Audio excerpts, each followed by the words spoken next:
Amados, chegamos hoje à terceira parte da nossa caminhada na profecia de Malaquias. E eu quero, portanto, convidar você a abrir a sua Bíblia em Malaquias capítulo 2, pois nós vamos continuar na série de mensagens cujo tema é Aquele que conhece a Deus e crê em suas promessas, vive uma vida de grato compromisso. O conhecimento de Deus, daquilo que a sua palavra fala, gera em mim e em você, se assim tivermos em nossas vidas, um compromisso grato.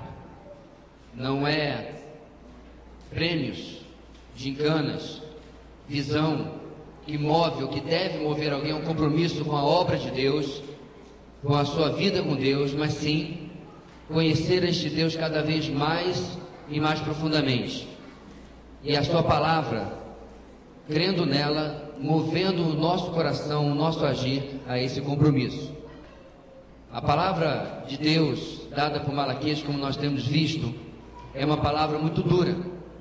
É uma palavra que traz muito peso. Na verdade, este é o termo usado em algumas traduções, peso do profeta Malaquias. Em nossa Bíblia, advertência.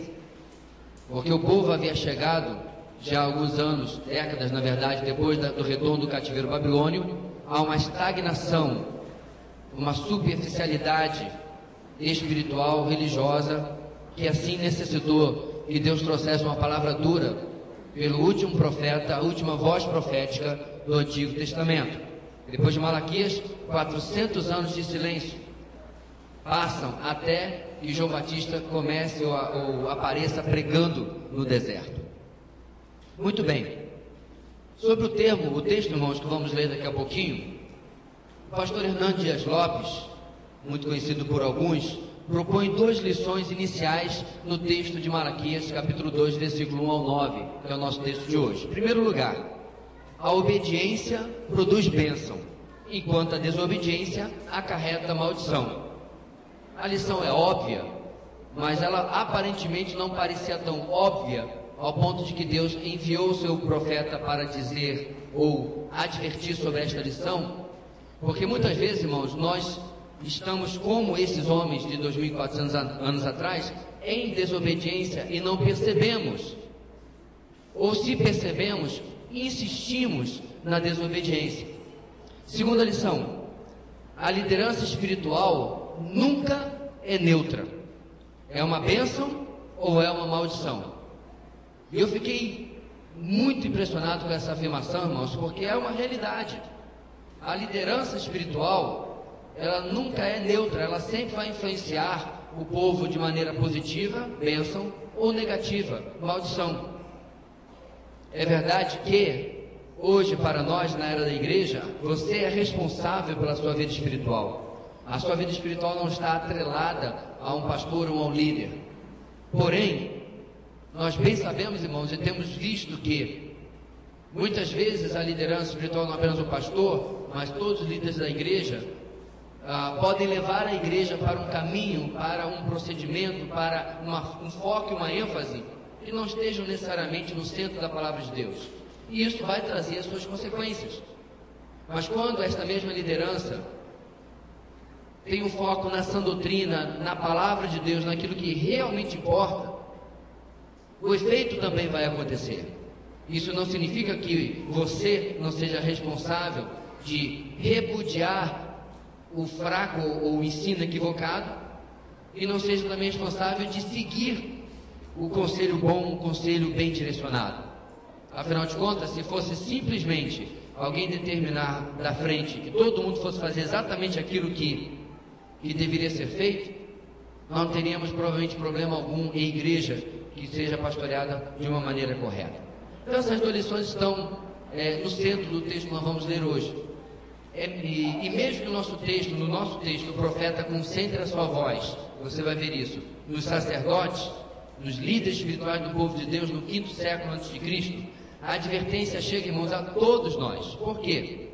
Líderes por reconhecimento ou título, e líderes pela nossa posição comum de sacerdote, como Pedro nos qualifica em 1 de Pedro 2,9, inclui a todos nós na advertência que nós vamos ouvir hoje. O que 1 de Pedro 2,9 fala?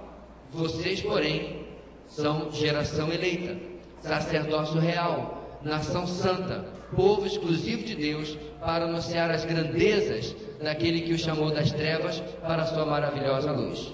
Em outras palavras, irmãos, é importante que eu e você resgatemos na nossa mente a doutrina do sacerdócio universal de todos os crentes, de forma diferente da época que vamos ler o texto, em que você tinha da tribo de Levi uma família, a família de Arão, da onde saíam os sacerdotes e da onde o filho mais velho era o sumo sacerdote. Hoje em dia, todo cristão é um sacerdote do sacerdócio de Cristo. Ou seja, a palavra é para todos nós. Ela não é apenas para uma liderança. Isso posto, vamos para o nosso texto. Malaquias capítulo 2, versículo 1 ao versículo 9. Quero convidar a lermos a uma só voz, são 9 versículos apenas, para que você possa se inteirar bem do texto que temos, ok? Diz assim a palavra do Senhor, todos juntos.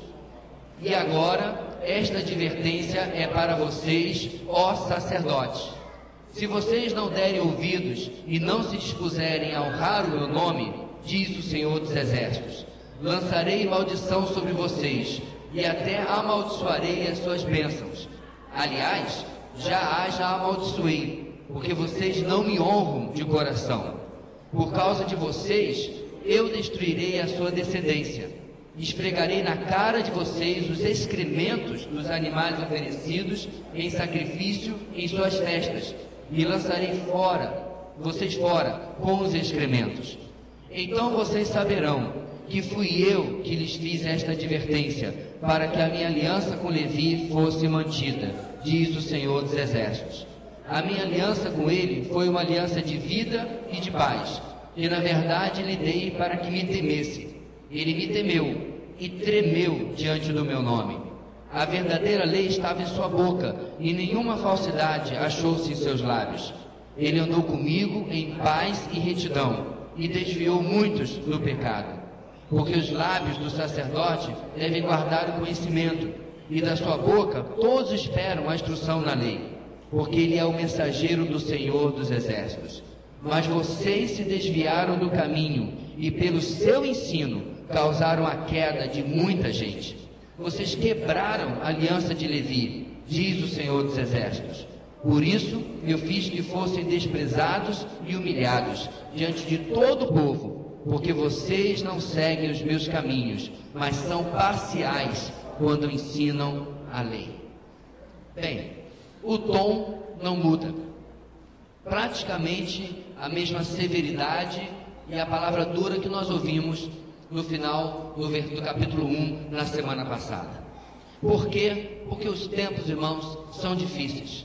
E é importante que o povo seja advertido, porque aquilo que vai transcorrer depois, uma vez que o povo não vai ouvir o alerta do Senhor, é justificado, ou perdão, fica sendo injustificado qualquer desculpa, porque eles foram advertidos. Hoje, amados, nós vamos ver 3 lições no texto na nossa frente, e também igualmente são lições duras, porque não há alternativa para o texto que nós temos.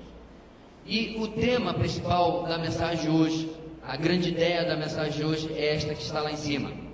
O desprezo pelo propósito de Deus para mim produz negligência no serviço devido a Deus.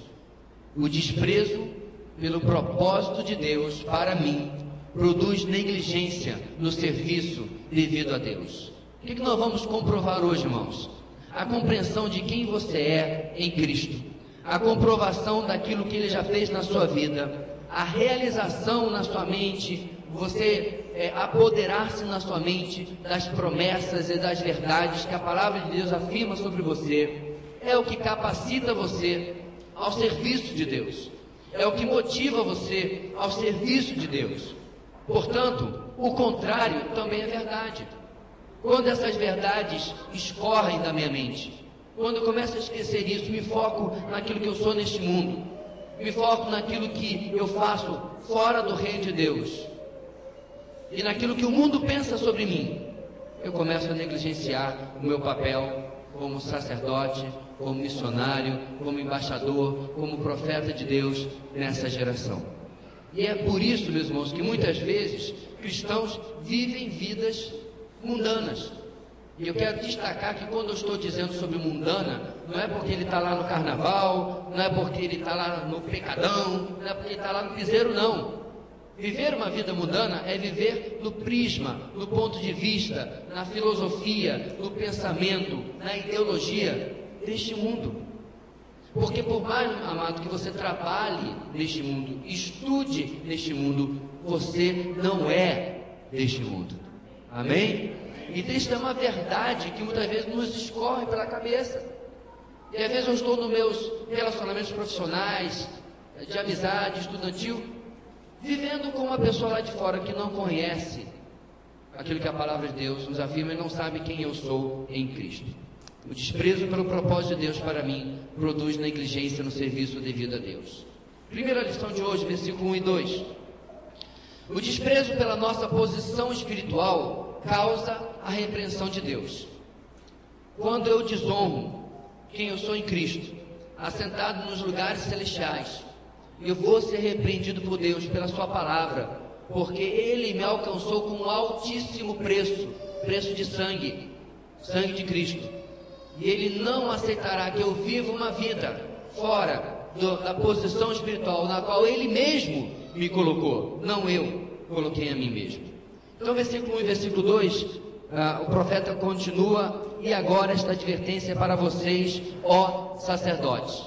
Apesar, amados, que na nossa tradução ele usa a mesma palavra advertência que está lá no versículo 1, capítulo 1, as palavras em hebraico são diferentes. No versículo 1 do capítulo 1, a advertência do profeta Malaquias, como está lá, significa peso, oráculo, revelação. Palavra profética, algo que ele recebeu para entregar ao povo. Já agora no capítulo 2, versículo 1, apesar da mesma palavra em português, o significado é diferente, são palavras diferentes no hebraico. Aqui significa mandamento, ordem real, determinação final. É uma sentença sem apelação. Para os alunos de direito, chegou na última instância. Não tem mais o que chorar. Perdeu lá, acabou. Deus deu uma sentença que não tem mais como ser recorrida. Essa é a gravidade com que ele se direciona agora aos sacerdotes em especial, mas com certeza através de seus líderes, atingindo todo o povo. Ou seja, a ideia é algo que já está decidido, porque várias e várias chances e oportunidades foram dadas e elas estão acabando. No versículo 2, então, ele diz: se vocês não derem ouvidos e não se dispuserem a honrar o meu nome, diz o Senhor dos Exércitos, lançarei maldição sobre vocês, e até amaldiçoarei as suas bênçãos. Aliás, já as tenho amaldiçoado, ou já as amaldiçoei, porque vocês não me honram de coração. Apesar da condição que ele coloca, irmãos, no versículo 2, se vocês não derem ouvidos, o final do versículo 2 deixa claro que o tempo, na verdade, já está terminando. Não é um aviso para ver se eles vão pensar na vida, vão fazer depois, o que vão fazer. Os avisos já foram dados. Esse povo havia acabado de experimentar 70 anos de cativeiro, fazia algumas décadas. Era de se esperar que as lições do passado produzissem resultados no presente. Era de se esperar que eles olhassem para a sua própria história e dissessem: olha o que aconteceu, não vamos cometer os mesmos erros. E da mesma maneira, meus irmãos, muitas vezes Deus olha para nós e se pergunta: quando é que esse sujeito vai aprender? Quando é que a minha filha vai perceber que ela está cometendo os mesmos erros do passado? Quando é que meu filho vai perceber que ele está reincidindo nos mesmos erros? E é verdade, meus irmãos, que nós vamos, com certeza, cometer erros e pecados, e vamos tropeçar e vamos cair, até o nosso último suspiro de vida. Mas eu acredito que nós podemos ter uma oração relâmpago ao Senhor, dizendo: Senhor, me ajude pela Tua graça a cometer erros novos, a fazer coisas que estejam evidenciando que eu estou mudando de nível. Numa linguagem dos jovens, do videogame, eu passei de nível. Mostra para mim, Deus, que eu saí do fácil e estou no nível difícil agora também. porque eu tenho mais maturidade, eu tenho mais vivência com o Senhor. Irmãos, deve nos trazer profundo pesar. Todos os meus erros ecoam a mesma coisa do passado, e eu estou junto com você nisso. Deve trazer para nós rasgar de vestes, porque nós temos muitas vezes desprezado os avisos do Senhor sobre aquilo que nós temos feito. No texto à nossa frente, a maldição que Deus fala sobre as bênçãos possui um significado duplo, porque a palavra pode significar duas coisas. Primeiro, as bênçãos que a eles tinham sido prometidos pela aliança, colheita farta, prosperidade da nação, seriam afetadas pela desobediência. E segundo, a própria bênção que os sacerdotes faziam sobre ofertas, sobre dízimos, sobre os sacrifícios, sobre as próprias pessoas, como parte da sua função sacerdotal. E é provável, irmãos, que Deus estivesse se referindo às duas coisas. O povo perderia os efeitos da aliança e os sacerdotes sua própria função, ou pelo menos a eficácia da sua função. A bênção que eles estenderiam ao povo, Deus não mais respeitaria, porque perceba, irmãos, quando o sacerdote abençoava alguém, ele não tinha nenhum poder Jedi, ele não era nenhum mutante, ele não tinha nada em si, não é Harry Potter. A bênção do sacerdote era honrada pelo Deus que tinha delegado esta possibilidade a ele. Compreende a diferença? Então essa é a dificuldade que o mundo evangélico de hoje tem, com transferência de bênção, transferência de unção. Parece literalmente saído de um filme de X-Men. Parece que as pessoas têm esse poder e eu posso fazer agora. Eu tenho, é meu, então eu vou te dar. Tá? Vou dar 15% para você. Quando tal coisa não tem nenhum fundamento bíblico. A origem de toda unção, a origem de toda bênção, a origem de toda manifestação do Espírito Santo é Deus e não eu. O sacerdote não tinha em sua mão nenhum poder espiritual que lhe fosse inato ou que lhe fosse propriedade. Ele era apenas canal de Deus, e Deus está dizendo: eu vou tirar isso de vocês. E por quê? O exterior revelava o que acontecia em seus corações, e como ele diz, honravam a Deus em seus pensamentos e atitudes. A hipocrisia, irmãos, que nós percebemos de forma extremamente acentuada nos fariseus 400 anos depois, nós já começamos a ver esses sacerdotes aqui. Faziam uma coisa, mas o coração deles estava longe de Deus. Quais são algumas aplicações diante desse ponto? Amados, nosso culto e serviço nunca podem estar desassociados de uma piedade interna, de uma espiritualidade interna. Diferente deles, podemos até manter as aparências por algum tempo, mas eventualmente o exterior demonstrará a bagunça, o descomprometimento do meu coração. O culto verdadeiro, a expressão dele, não pode ser, meus irmãos, uma manifestação maquiada, artificial. Em 34 anos de vida cristã, eu já estive em todo tipo de arraial evangélico. O que você pensar? Do mais tradicional e litúrgico, com órgão de tubo, literalmente, até uns que eu pensava que eu estava numa mistura de rave com centro de macumba, porque eu não entendia nada do que estava acontecendo. Independente, meus irmãos, se é algo formal ou algo até demasiadamente formal, demasiadamente bagunçado e nada de Deus, o que nós fazemos não pode ser uma manifestação artificial, provocada. Como aqueles pastores que levam a sua igreja a fazer e falar coisas, tentando produzir algo exterior. Talvez com entendimento na cabeça deles, eu acredito que isso vai atingir o psicológico, vai modificar alguma coisa interior, mas não é assim que funciona. É a minha vida com Deus que gera alguma coisa. Irmãos, eu lembro da história que eu já contei diversas vezes, que uma irmã, 10 anos atrás, no início da videira, disse que se sentia tolhida por mim. Eu falei: tolhida, irmão, por quê? É porque eu sinto liberdade para dar um aleluia, para dar um glória a Deus. Irmãos, eu cheguei assim: irmã, olha, para começo de conversa, eu não sou animador de auditório, para ficar pedindo de você que você responda com aleluia, com glória a Deus, para dar alguma credibilidade ao que eu estou pregando ou qualquer coisa assim. Essa é a razão porque muitos fazem isso.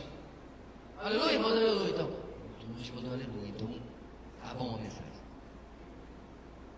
Em segundo lugar, se você não sente de Deus fazer alguma coisa, não vai ser de mim que você vai sentir. Então você está tolhido porque você está copiando os modelinhos das igrejas que você anda visitando. Porque, meus amados, se você dá aleluia, glória a Deus, o problema é seu, não eu, que vou lhe fazer isso. E nunca em nossa igreja alguém foi interrompido. Nunca. Da mesma maneira, nunca ninguém foi manipulado para fazer alguma coisa. Essa é a espiritualidade que deve vir de dentro para fora. Eu não me refiro, irmãos, a alguma coisa tão de menos importância do que se você dá aleluia, dá glória a Deus.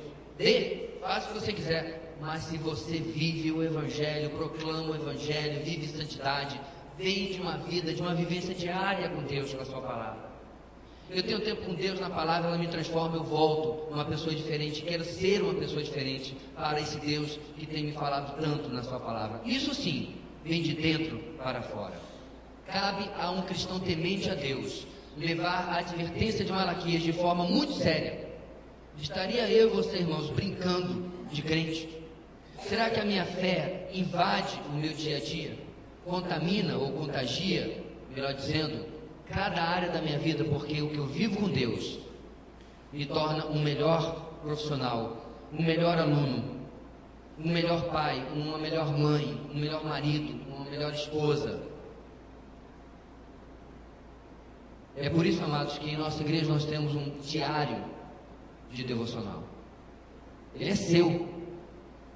Em minha casa nós colocamos o nome bem garrafal na capa de cada um. Eu nunca abri o diário da minha esposa ou dos meus filhos.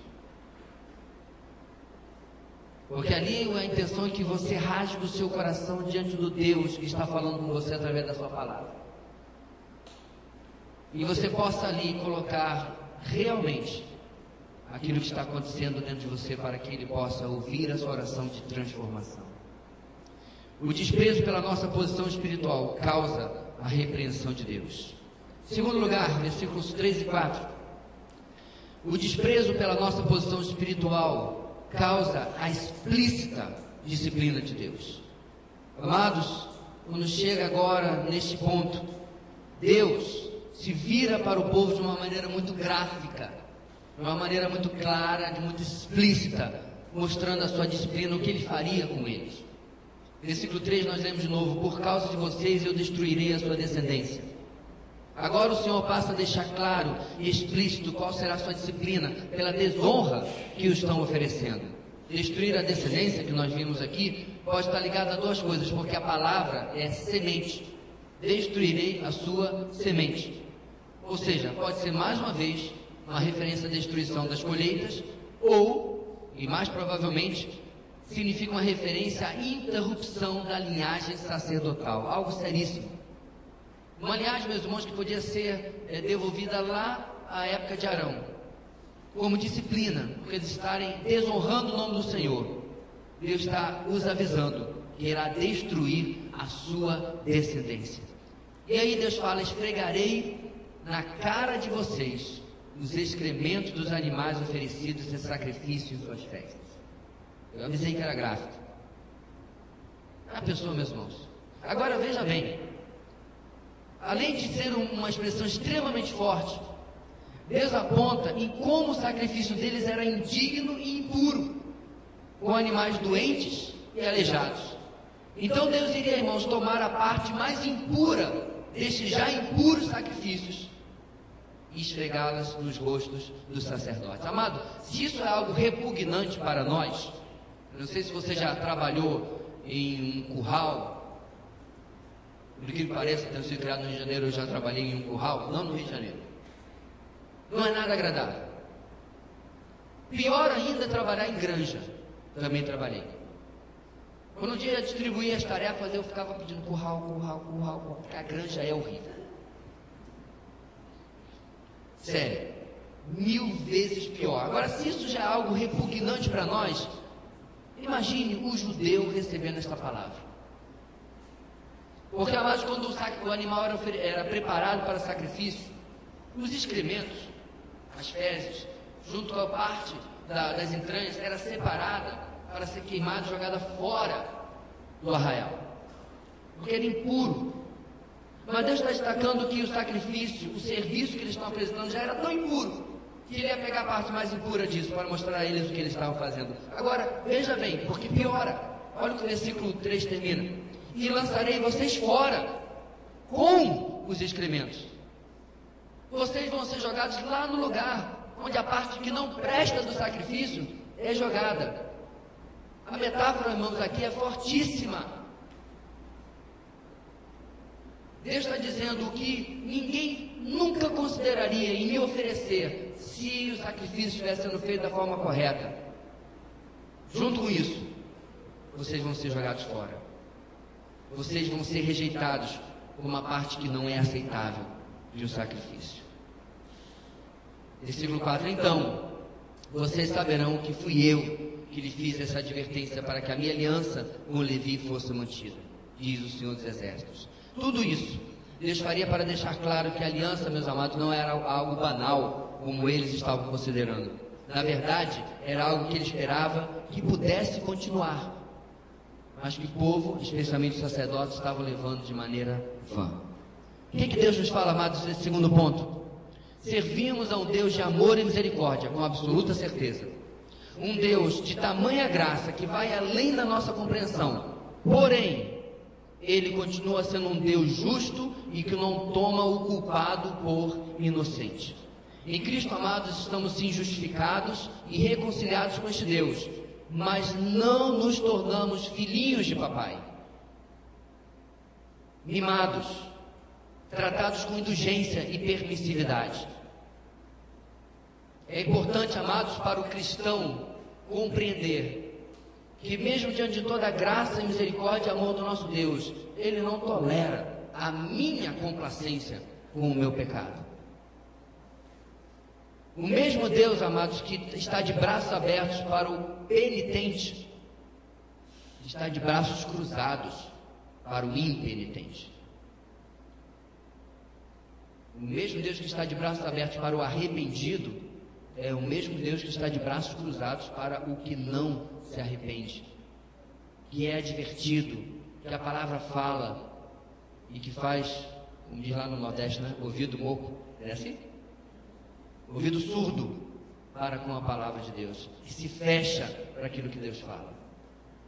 Porque perceba, meus amados, quero ler alguns versículos, eles estão no Novo Testamento.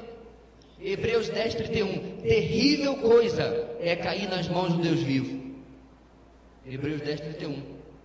Gálatas 6, 7, 8. Não se deixe enganar, de Deus não se zomba, pois o que o homem semear, isso também colherá. Quem semeia para a sua carne, da carne colherá a destruição. Mas quem semeia para o Espírito, do Espírito colherá a vida eterna. Os avisos para termos uma vida de santidade, irmãos, estão em toda a palavra de Deus. E nós somos muito sábios em não dar as costas para ela. Deus tem nos advertido. Deus tem falado conosco. Por que nós estamos destacando isso tanto, meus irmãos? Porque nós vivemos em dias onde há uma profunda e terrível crise de santidade na igreja de hoje.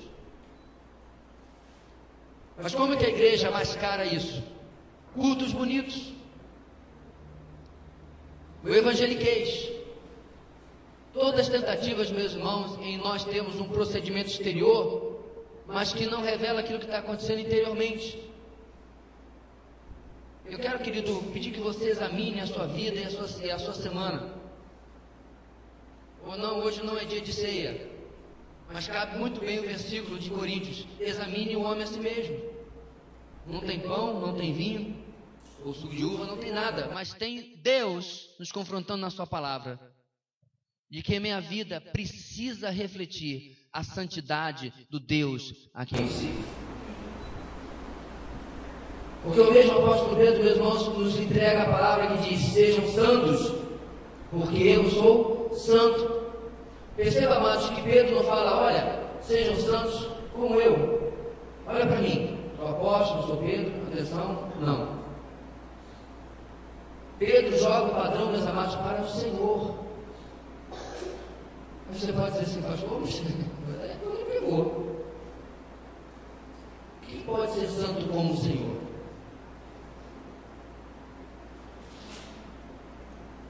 O padrão é colocado, meus irmãos, em uma altura inalcançável para que eu possa compreender duas coisas. Número 1, está constantemente buscando esta altura, ou este padrão inalcançável. Eu não tenho descanso, não tem como eu desistir. É alto demais, então não tem jeito. Não, eu tenho que buscar. Número 2, eu preciso de graça.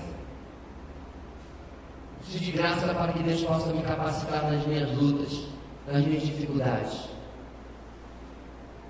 Eu quero convidar você, meu irmão, a se colocar diante do Senhor e dizer: Deus, eu não quero desistir na luta contra o meu pecado.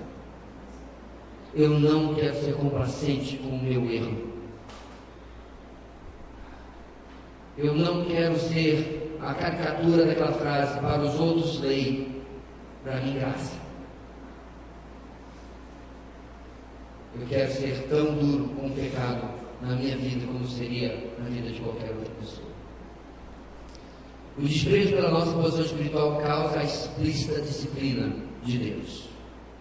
Nosso último ponto dessa noite: o desprezo pela nossa posição espiritual contrasta com uma vida, contrasta com uma vida que honra a Deus. O desprezo pela nossa posição espiritual contrasta com uma vida que honra a Deus. Agora Deus vai trazer o exemplo daquilo que os sacerdotes deveriam ser, daquilo que eles deveriam fazer, para confrontar a eles e a nós esta noite. A minha aliança com eles, se referindo a Levi, tribo de Levi, foi uma aliança de vida e paz, que na verdade lhe dei para que me temesse, e ele me temeu e tremeu diante do meu nome. Então, amados, diante da advertência de Deus, o que devemos fazer? Lembrar que nós somos, tal qual os sacerdotes não são lembrados pelo profeta, mesmo que um pouco tarde para eles. Nós precisamos lembrar quem nós somos em Cristo e a vida de santidade que precisamos ter. Levi não foi escolhido, amados, entre as tribos de Israel por nenhum mérito seu, mas por escolha soberana e graciosa do nosso Deus. E ele recebeu, nas palavras de Malaquias, uma aliança de vida e paz. O que é essa aliança de vida e paz? Reflete o objetivo do sacerdócio levítico, ou seja, manter o povo fiel às alianças através da obediência à lei e puro através dos sacrifícios pelos pecados. Deixa eu repetir: o objetivo, meus irmãos, dos sacerdotes, na verdade todo o sacerdócio levítico, todos os levitas e sacerdotes, era ser um prumo, uma bússola, um norte para o povo e orientá-los. Quer ver só? Quando um rei subia ao trono e tinha a graça de Deus de ter ao seu lado um sacerdote sério e piedoso, e ele ouvia esse sacerdote, adivinha o que acontecia logo depois? E o rei fulano governou tanto tempo e fez o que agradava ao Senhor. Lembra de Josias, que começou a governar garoto? Ele foi tutelado por um sacerdote que era temente a Deus. Resultado? Trouxe um avivamento pela palavra para o povo de Judá. Então, meus amados, o sacerdote era este norte, esta bússola, para manter o povo fiel às alianças, através da obediência à lei, e puro, através dos sacrifícios pelos pecados. Tal coisa deveria e trouxe reverência. A maioria dos levitas, eles compreendiam por muito tempo que era séria a posição deles, que eles eram uma referência.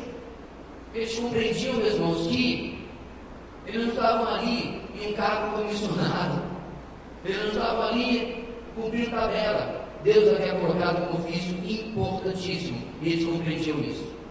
Então, no versículo 6, continua: a verdadeira lei estava em sua boca, e nenhuma falsidade achou-se em seus lábios. Ele andou comigo em paz e retidão, e desviou muitos do pecado. Olha o testemunho sobre a tribo de Levi. E por que isso? Porque ao servir o Senhor e conhecer a lei cada vez mais, eles andavam com o Senhor em paz e retidão, enquanto ajudavam outros a fazer o mesmo. Perceba, amados, que ao receber a posição levita, sacerdote, isso não subiu a cabeça deles, muito pelo contrário. Lembra de Esdras? Esdras era levita. E Esdras 7:10 registra que Esdras dispôs do seu coração a conhecer a lei do Senhor, a praticá-la e a ensiná-la. Eu conheço, eu vivo, eu passo adiante. Irmãos, essa é a síntese da vida cristã.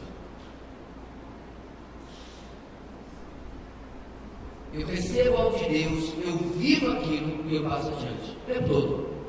E da mesma maneira, eu sou abençoado pela vida dos meus irmãos. Uma vida que honra a Deus em nossos dias percebe e entende o seu papel como ministro de uma nova aliança. Lembrando as palavras de Paulo, 2 Coríntios 3,6, Ele, Jesus, nos capacitou para sermos ministros de uma nova aliança, não da letra da lei, mas do Espírito, pois a letra da lei mata, mas o Espírito vivifica. Este é o significado deste versículo. Tem absolutamente nada a ver com o que dizem as asneiras por aí, de que se você estudar muito, olha, a letra mata, viu? Agora, interessante, né, irmãos? Só não mata para passar no concurso, né? Esse pessoal todinho deve ter estudado no concurso, que fica falando essas besteiras. O que o texto está dizendo, irmãos, em Coríntios 3,6? Que o sacerdócio do Antigo Testamento só possuía a lei, que ela não tinha poder de gerar vida. Mas a nova aliança do Espírito, a qual eu e você fomos posicionados para receber e passar adiante, gera vida em nós e naqueles que a recebem. Isso é um tremendo de um privilégio. No versículo 7 ele continuou, porque os lábios do sacerdote devem guardar o conhecimento, e da sua boca todos esperam a instrução da lei, porque ele é o mensageiro dos seus exércitos. E veja, irmãos, aqui um tapa na cara dos sacerdotes muito mais grave do que o versículo do excremento, porque Deus está descrevendo o que eles deveriam fazer, mas não faziam. Mesmo no Antigo Testamento, o papel do sacerdote gerava vida, enquanto a promessa da nova aliança, a promessa do Messias, não se cumpria. Ora, como gerava vida se a lei, a letra, claramente matava ou produzia o desejo pelo pecado? Desde que nós vimos em Coríntios. Simples, irmãos. A instrução da lei, o ensino do temor ao Senhor, atraía o coração arrependido, penitente, piedoso, contrito, a buscar este Deus em humilhação e arrependimento. Por quê, irmãos? Você já deu uma olhadinha na lei mosaica? Nós estamos lendo, né? Estamos lendo? Na nossa leitura, irmãos, da Bíblia toda, vai dizer que você não agradeceu a Deus uma meia dúzia de vezes por não ter vivido há 3.500 anos atrás. Era difícil demais, irmãos. Era coisa demais. Ora, você não precisa nem pensar da lei toda, os 10 mandamentos. Amarás o Senhor teu Deus acima de todas as coisas, de todo o seu coração. Ah, já me lasquei.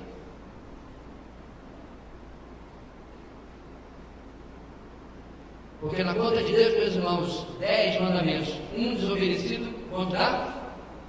0. Não 9.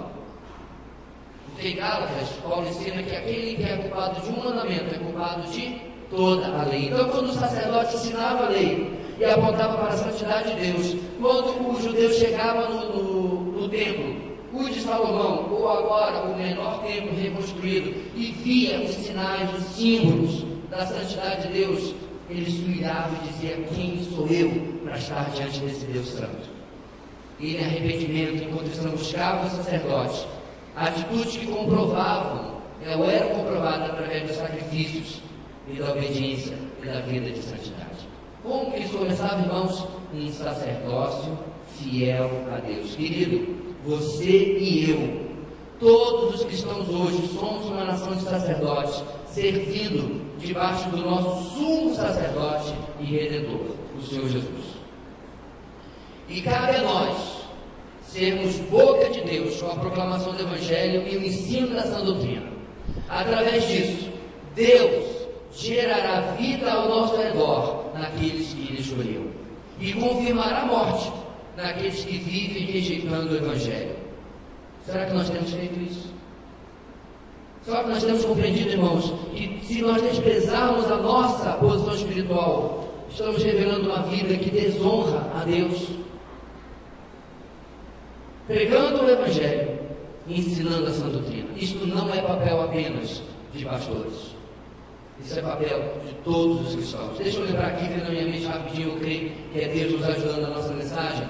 Estava conversando com a minha esposa sobre uma mulher que é narrada no livro dos Mártires, de Fox.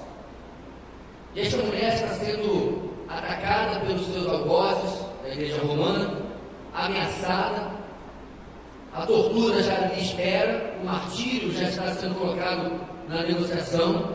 E o que ela faz? Ela entrega os pontos, ela se cala, ela nega a sã doutrina, aquilo que a reforma estava defendendo? Não. Ela começa a pregar a sã doutrina e dá um show, dá um banho, e um monte de frade, padre, madre, sei lá mais quem estava lá, frei, e todo de bispo, sabia mais da palavra, uma mera leiga, do que aqueles que eram o clero da igreja dominante da época. Eu quero destacar essa lição, meus irmãos, para mostrar que não é papel de pastor apenas. Um amigo que eu fiz há um tempo atrás, que não fez ajudar o irmão Maraceli a encontrar uma igreja em Santa Catarina, agora um bom amigo ficou aí na Fiel, o pastor Fabiano. Ele tem uma série de vídeos que eu já fiz para os irmãos, que é ótimo você baixar e ter para vocês, sobre a história da igreja. E eu perguntei para ele: está vendo que esse cara é pastor da sua igreja? Ele: não, é só um irmão da nossa igreja. Eu falei: opa, Deus dá-me uns 10 como esse. Porque nós temos essa ideia, meus irmãos, de alma católica, de que é o pastor que tem que conhecer as coisas. Eu fico feliz, meus irmãos, porque isso está caindo por terra.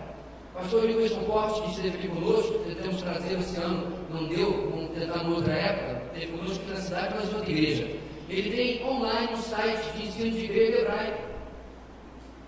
Eu já soube para alguns irmãos que grande parte dos alunos dele não são pastores, não são missionários, não são professores de seminário, são meros, e põe muitas aspas aí, irmãos de igreja, mas que compreendem que precisam conhecer mais e mais da palavra, e as línguas originais ajudam bastante nisso aí. Em outras palavras, irmãos, é o nosso papel de responsabilidade. E o que acontece quando essa responsabilidade não é cumprida? Versículo 8: mas vocês se desviaram do caminho, e pelo seu ensino causaram a queda de muita gente. Vocês quebraram a aliança de Levi, diz o Senhor dos Exércitos. No caso dos sacerdotes, o povo sofria, porque eles não cumpriam o seu papel. Tendo eles se desviado da função e posição que Deus lhes havia delegado, eles se tornaram, irmãos, instrumentos de desvio e tropeço para muita gente. No nosso último versículo, Deus diz: por isso, por causa de tudo isso que vocês fizeram, eu fiz que fossem desprezados e humilhados diante de todo o povo, porque vocês não seguem os meus caminhos, mas são parciais quanto ao ensino da lei, quando ensinam a lei. A punição de Deus era que eles fossem desacreditados pela opinião pública. O respeito que o sacerdócio tinha naquela época, isso é sério, o povo judeu, não acabava. Não acabava do jeito que eles esperavam. Era anunciado contra eles uma sentença de que Deus ia desacreditá-los sistematicamente, porque eles eram tendenciosos no ensino da lei e hipócritas na sua vida. E a sentença final é clara: vocês são parciais quanto ao ensino da lei. A disciplina pública, anunciada lá no versículo 3, termina agora dizendo a razão principal: vocês ensinam o que lhes é conveniente. Igreja, quando escolhemos que tipo de mensagem queremos pregar, quando diluímos o Evangelho porque não queremos ser inconvenientes, quando deixamos de advertir o irmão em pecado, quando deixamos de advertir o pecador que ainda não é irmão, quando somos parciais e seletivos, demonstramos que estamos nós mesmos nos desviando e claramente desviando os outros. A mensagem hoje, irmãos, é que nós não temos alternativa. Quando olhamos para a palavra de Deus, ela é bula de remédio. Se são 15 ml, são 15 ml. Se são 4 vezes por dia, são 4 vezes por dia. Não há como negociarmos com a palavra de Deus. Isso é neortodoxia, isso é liberalismo. E a gente pode bater no peito, irmãos, quando a gente quiser. Eu sou cristão reformado. Mas quando nós olhamos para a palavra, não respeitamos aquilo que ela nos diz. Posso até dizer que eu sou cristão de verdade, informado com a minha boca, mas com a minha ação, eu sou um mero liberal neortodoxo. Sabe como é que eles interpretam a Bíblia? Olha para a palavra, essa é a experiência dele, né? E eu ouvi isso, irmãos, há 20 e tantos anos atrás, na Igreja Batista. Meu irmão disse que as experiências de Paulo são as experiências de Paulo. Eu falei, ai. Eu não estou me referindo em um texto de Atos, um texto de cartas de Romanos, Coríntios e Filipenses. É o Evangelho personalizado, do jeito que eu quero, diluído. Isso causa um profundo dano em mim, na minha família, na minha igreja e, em última análise, também na sociedade. Porque eu não estarei vivendo a posição espiritual que Deus tem colocado para que eu possa honrar. O desprezo pela nossa posição espiritual tem 3 consequências hoje. Causa a repreensão de Deus, causa a explícita disciplina de Deus e contrasta com a vida que honra a Deus. Tudo isso, irmãos, na lição que nós falamos no começo. O desprezo pelo propósito de Deus para mim e para você produz negligência no serviço devido a Deus. Você tem sido essa pessoa? Você tem honrado a Deus com a sua vida ou desonrado?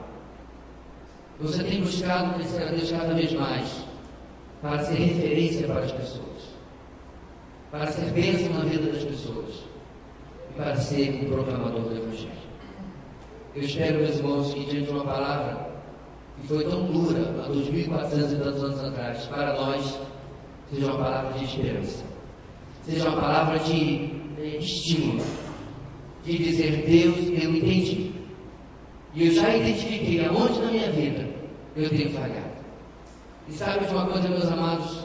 2 são as verdades que você precisa terminar essa noite não esquecer. Número 1, você não tem alternativa. Você não pode dizer assim, Deus, olha, eu vou ficar aqui no café com leite, aqui no dente de leite. Eu vou ficar aqui nos amadores. Deixa para o pastor, deixa para o irmão que é líder da igreja, aqui essa parte mais profissional, essa parte mais top. Eu vou ficar aqui. Você não tem essa alternativa, diante da palavra de Deus. A sua ordem é progredir. A sua ordem é seguir em frente. Mas pastor, mas se eu seguir em frente, vai aumentar a responsabilidade. Essa é a segunda coisa que você não pode sair daqui sem saber. A quem mais é dado, mais é requerido. Pastor, parece que Deus nos colocou numa sinuca de bico. Exatamente. Você não tem como deixar de crescer. E cada vez que você cresce mais, mais responsabilidade você tem. Meu irmão, isso não é uma coisa ruim. Isso é graça. Uma bênção maravilhosa. Porque cada vez mais Deus pode nos usar e ser glorificado por nossos filhos. Vamos orar? Deus, reconhecemos a nossa limitação e que muitas vezes, ó Deus, lembrando da parábola dos talentos, temos enterrado o nosso. E nós queremos, ó Deus, ser instrumentos do Senhor, ajudando vidas, discipulando vidas, pregando a Tua palavra, exortando o irmão, vivendo, ó Deus, tudo, a plenitude da Tua palavra. Que nós olhemos, ó Deus, para as partes da Bíblia, especialmente do Novo Testamento, para que a igreja vivia, e em nenhum momento possamos dizer, isso não é para mim, mas possamos dizer, Deus, me usa para expressar a Tua vontade, para ser boca de Deus, para ser profeta, aquele que fala da verdade de Deus para as pessoas. Usa-nos desta maneira, Deus. Dá-nos, ó Deus, um coração cheio da Tua palavra, cheio do Teu Espírito Santo, para que possamos, ó Deus, ser usados e de maneira nenhuma caímos na repreensão que o povo, e em especial os sacerdotes, receberam do Senhor nos dias malaquias. Nós oramos no nome de Jesus. Amém.